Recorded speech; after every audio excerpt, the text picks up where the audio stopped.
There was a rhythm to life on the farm, even in the early years when they could only afford one pair of shoes a year for each child. Every morning, there were chores. Nell had to clean the chicken droppings underneath where the hens roosted every night in the chicken coop, which she did barefoot to keep the smell from her shoes. Shorty would milk the cows, and sometimes Kitty and Bunchy would have to herd them into the barn from the field. Kitty remembers.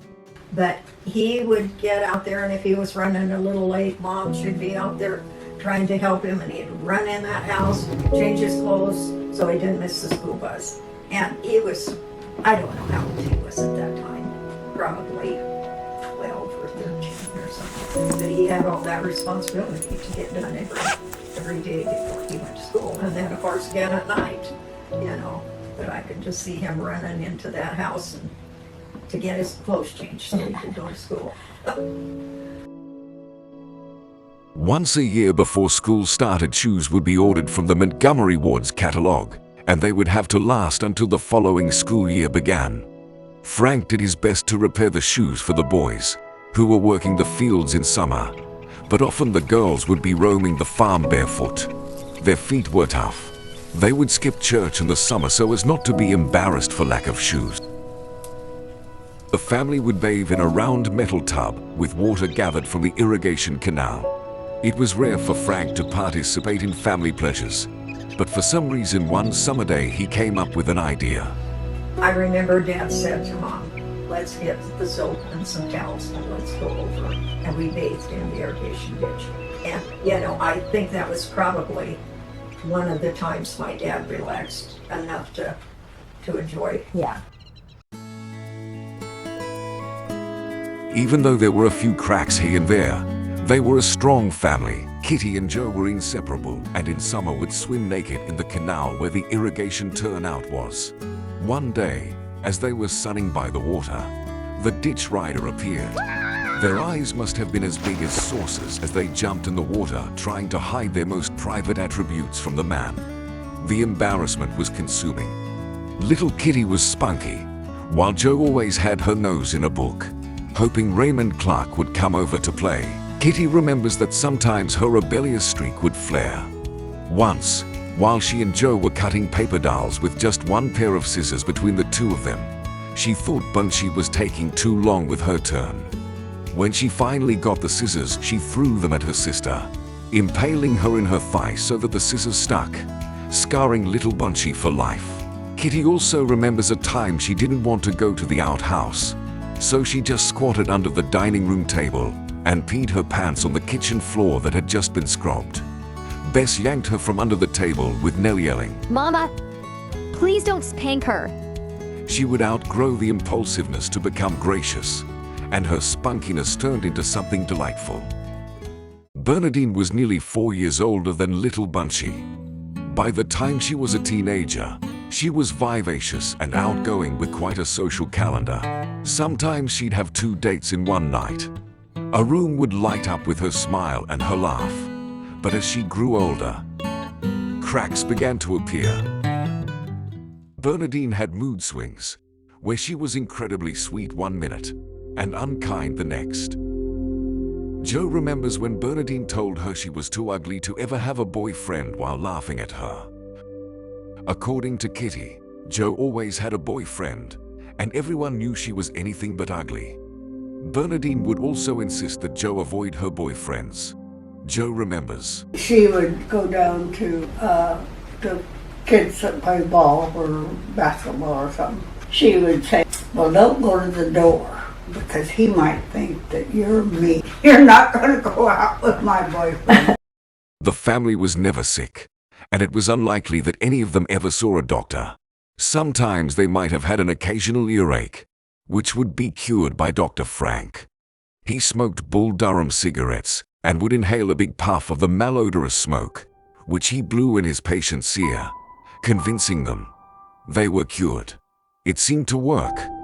At least they were convinced it did. Understandably, it came as a shock when one afternoon, out of the blue, Frank and Bess announced that they were going to have to take Bernadine to the hospital.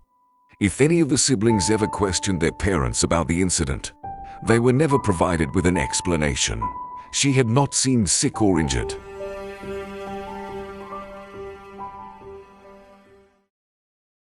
Good-natured Shorty, the middle child, seemed to be the heart of the family. He just knew how to keep it light with his impish ways. Homebody Nell was the little mama. When Kitty and Bunchy were small and had no shoes, Bess would have Nell look after them with explicit instructions to keep them indoors. Of course, Nell paid no attention to the instructions, and she'd have one on one hip and another on the other, and out the door they would go, exploring wherever Nell chose. The three oldest siblings, Jasus and B, were overwhelmed with responsibilities from an early age, and while all of the siblings remained close as adults, as children, they had no time for playful activities the younger ones would remember. B was a little like Shorty, only very quiet. He was a very responsible son and big brother, and if someone needed something, it mattered to him.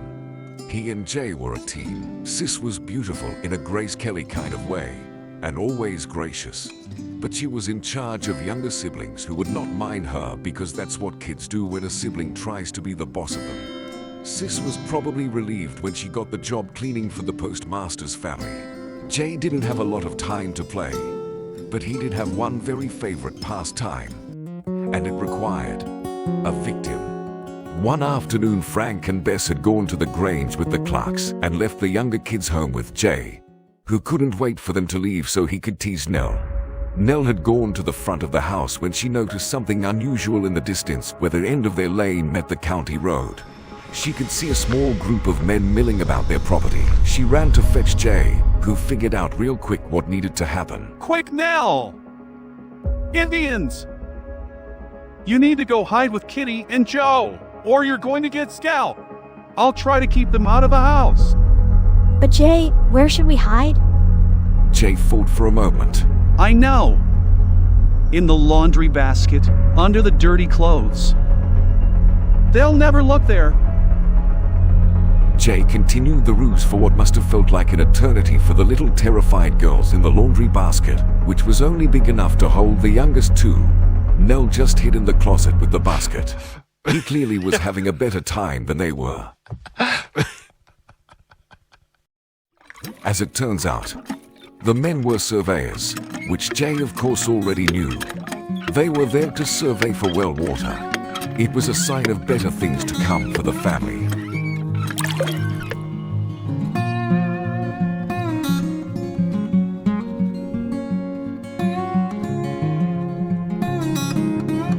By the time the family had farmed 5 years of the 10-year homestead term, life in most respects had become easier, as the farm was providing essential needs.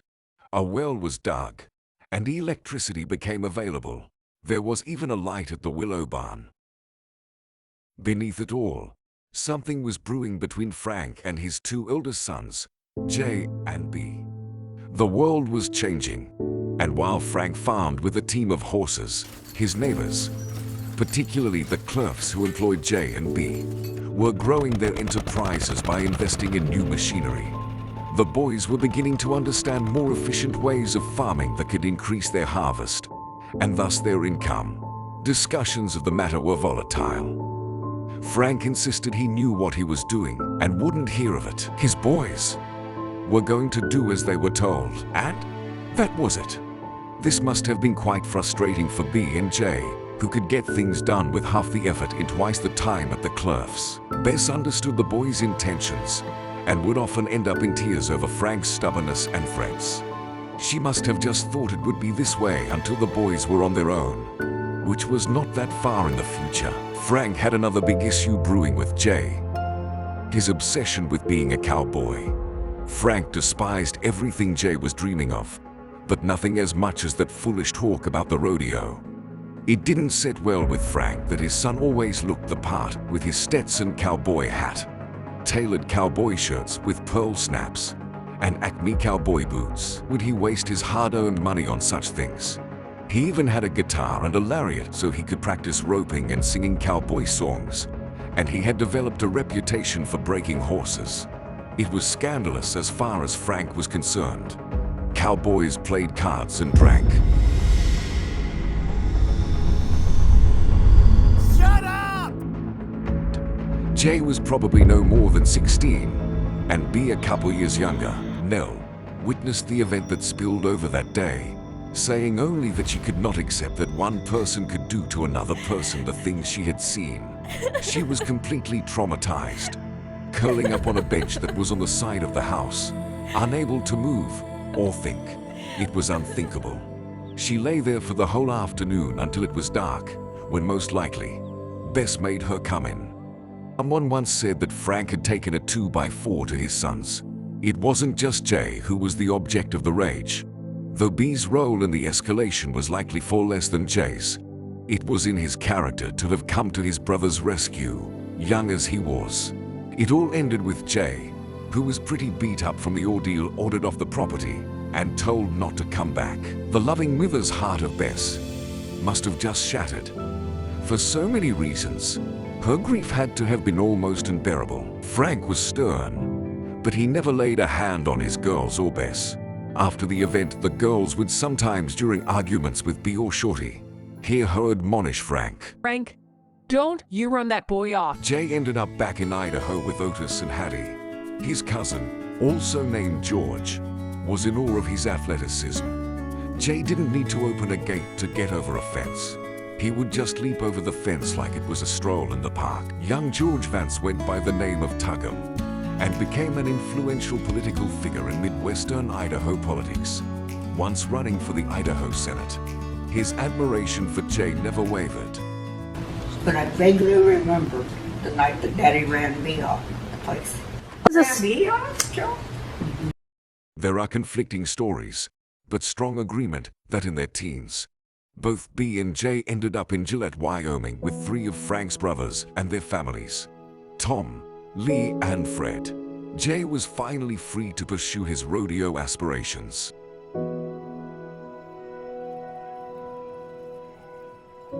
By 1945, Jay was most likely living out his rodeo dreams in Wyoming. It had been a long haul. Sis and B, who were less than a year apart, had always been close. B might have been back in Wyoming when Sis graduated high school and went to work in Tacoma.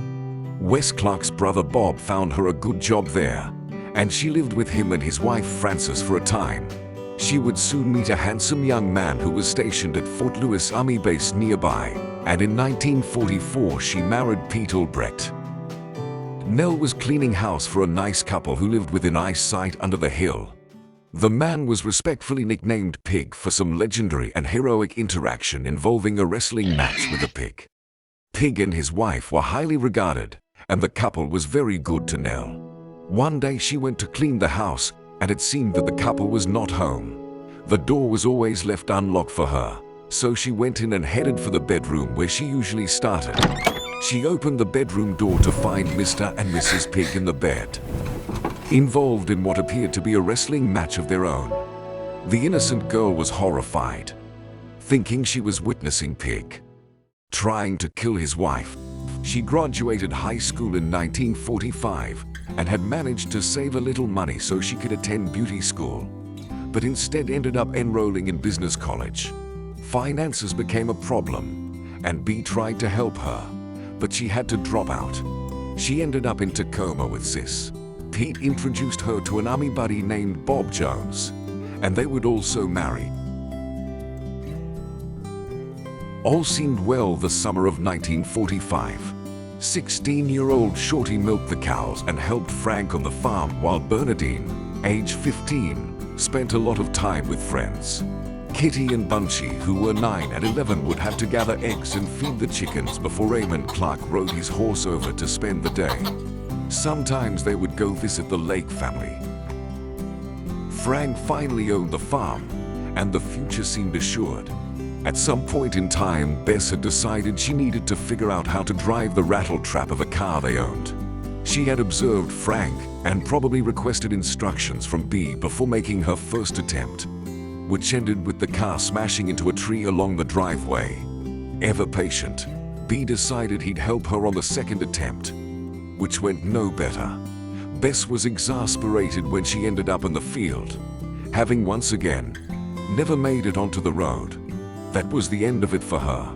She was at peace with having to work or hitch a ride if she wanted to go somewhere. As summer ended, school began, and the leaves began to turn as fall dressed the dry landscape in dull finery. Halloween 1945. It was a chilly, sunny fall day, with the temperature below freezing at night. As always, there was a bit of wind. Kitty and Bunchy were probably preparing for a little trick-or-treating. It was already dark when Bernadine's friends arrived to pick her up for a night of pranks, while Shorty's friends Howard Clough, Ted Weber, and Paul Sabin pulled up to the house. Shorty had a favorite red hat he always wore. He fetched his hat and coat, ran out the door, and jumped in the back of the pickup Howard was driving, as there was no room for him in the front seat. Off they went for a night of fun. Sometime around 9 o'clock, Shorty's prized red hat had blown off, and the boys were retracing their steps in the pickup, which had a railing on each side, but no tailgate in the back.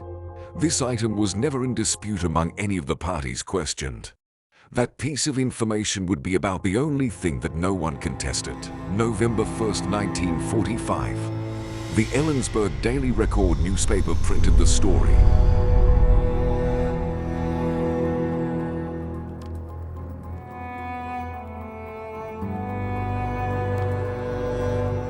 Beloved Shorty was gone. Bess and Frank must have been out of their minds with grief. The little girls wrote notes for the brother they loved so much, and Nell would leave food for him, just in case he needed it. Through the haze of grief, another account of the incident began to take shape, and it did not match what was reported in the Daily Record. The biggest discrepancy had to do with the speed. While there is no denying the boys had been going slow to look for the hat, there is a different account regarding their speed when Shorty was noticed to be missing from the back of the truck. The reason for the increase in speed was simple.